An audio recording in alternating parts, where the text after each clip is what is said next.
बिस्मिल्लाहिर्रहमानिर्रहीम अस्सलाम वालेकुम दोस्तों, मैं ਤੁਹਾਡਾ ਮੇਜ਼ਬਾਨ ਮੁਹੰਮਦ ਜਾਵੇਦ ਤੇ ਤੁਸੀਂ ਦੇਖਦੇ ਪਏ ਜੋ ਮੇਰਾ ਪੰਜਾਬ ਟੀਵੀ ਆਪਣੇ ਵੀਰਾਂ ਭਰਾਵਾਂ ਦੋਸਤਾਂ ਲਈ ਮਿਹਨਤਾਂ ਕਾਸ਼ਾਂ ਕਰਕੇ ਖੂਬਸੂਰਤ और लाजवाब वीडियो लेके हाजिर होने लगे। नाजरीन जी आज की वीडियो दिखाने लगे गाय गब्बड़ है दोस्तों, 14 फ्रीजिंग क्रास है।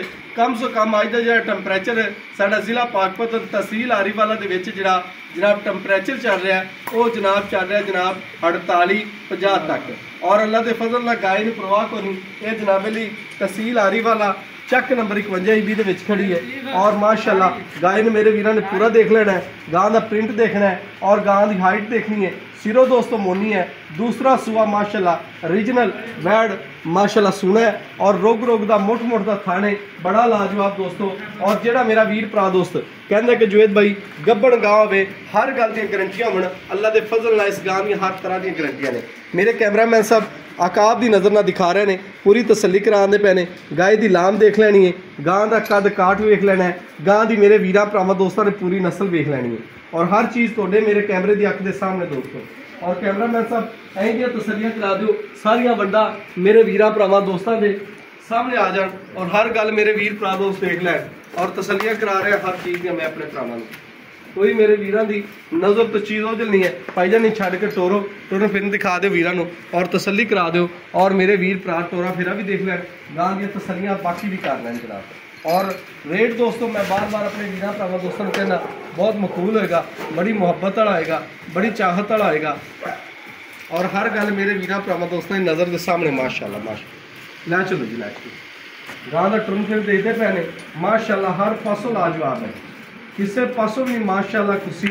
और जेडे मेरे वीर कहते हैं कद चंगा होना चाहिए, गां का थन चंगा होना चाहिए, लाम पूरी होनी चाहिए, हर गल की तसल्ली होनी चाहिए। इस तरह का जानवर है मेरे वीर भरावां दोस्तों के सामने माशाअल्लाह जी माशा।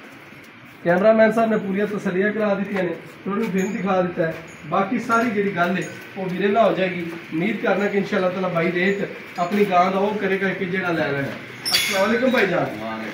भाई अफजल की हाल चाल, ठीक ठाक हो?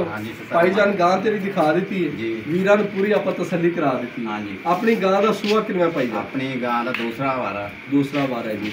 सूण दे किन्ने दिन लैंदी है? लैंदी 6-7 दिन है। 6-7 दिन लैंदी है जी। और भाईजान अपनी थणा दी हुण कोई वीर गब्बड़ लै लैंदा जां कोई वीर अपना तसल्ली करके लै जावे, 2 टाइम आन के जदों सूप पवे ना 2 टाइम आन के चुआई भी कर सकता। अच्छा जी। हाँ जी, 5-6 दिन पक्का कढ़दी है अल्लाह के हुक्म नाल।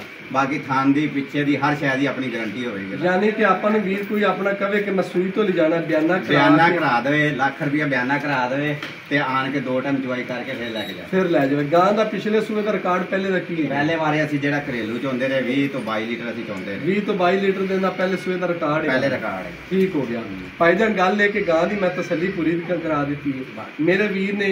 बाकी सील सौ थाना दी हर शय दी अल्लाह दे हुक्म नाल गारंटी आ। कोई मेरा वीर भरा लै जावे तो कोई वाधा घाटा होवे असीं आन जान दा किराया उहनूं देवांगे जी। बड़ी गल है, विश्वदाता वीर लग्या भाईजान। मुल गां दा आपां वीरां नूं ओह करना है कि जेड़ा मेरे वीरां भरावां दोस्तां नूं पसंद आवे। ਇੱਥੇ ਤਾਂ ਭਾਈਜਾਨ ਕਰਦੇ ਪਏ ਆ 4.5। ਅੱਛਾ ਜੀ। ਅੱਜ ਜਿੰਨੇ ਭਾਈ ਆਏ ਨੇ ਤੁਹਾਡੇ ਸਾਹਮਣੇ ਵਪਾਰੀ ਭਾਈ ਵੀ ਆਏ ਨੇ, ਅਸੀਂ 4.5 ਕਰਦੇ ਆ। ਘਰੇਲੂ ਆ ਗਈ, ਕੋਈ ਵਪਾਰ ਦੀ ਨਹੀਂ ਜੀ ਬਿਲਕੁਲ। ਤੇ ਜਿਹੜਾ ਪੱਕਾ ਜਾਂ ਫਾਈਨਲ ਮੁੱਲ ਲੈਣਾ 4,20,000 ਰੁਪਇਆ। 4,20,000 ਪੱਕਾ ਮੁੱਲ। ਪਰ 4,20 ਦੇ ਵਿੱਚੋਂ ਕੋਈ ਮੇਰਾ ਵੀਰ ਭਰਾ ਪਿਆਰ ਮੁਹੱਬਤ ਸ਼ਫਕਤ ਕਰਾ ਦੇ, ਕੋਈ ਮਾੜਾ ਮੋਟਾ ਹੋਏਗਾ ਜ਼ਿਆਦਾ ਜੀ, ਮਾੜਾ ਮੋਟਾ ਹੋਏਗਾ। कैमरामैन साहब दोबारा तो फिर विखा दो। 4,20,000 रुपया जनाब मालका ने गाय की डिमांड की, प्यार मुहब्बत कोशिश करांगे करवाने की। गाय की नस्ल भी दसती पी है, गां पूरी मेरे वीरां वाला अलहमदुलिल्लाह दसती पी है। गां का बच्चा दोस्तों और हर गल मेरे वीरां दोस्तों ने तक ली है, देख ली है। जेडे मेरे वीर नूं पसंद है लेना चाहता है राबता नंबर लै सकता 0300 पूरा दोस्तों 0300 पूरा 510 40 55 इसे ते व्हाट्सएप है और इसे ते राबता नंबर है। आज की वीडियो नाल अपने मेज़बान मुहम्मद जुए नूं देनी इजाजत। अल्लाह निगहबान पाकिस्तान जिंदाबाद।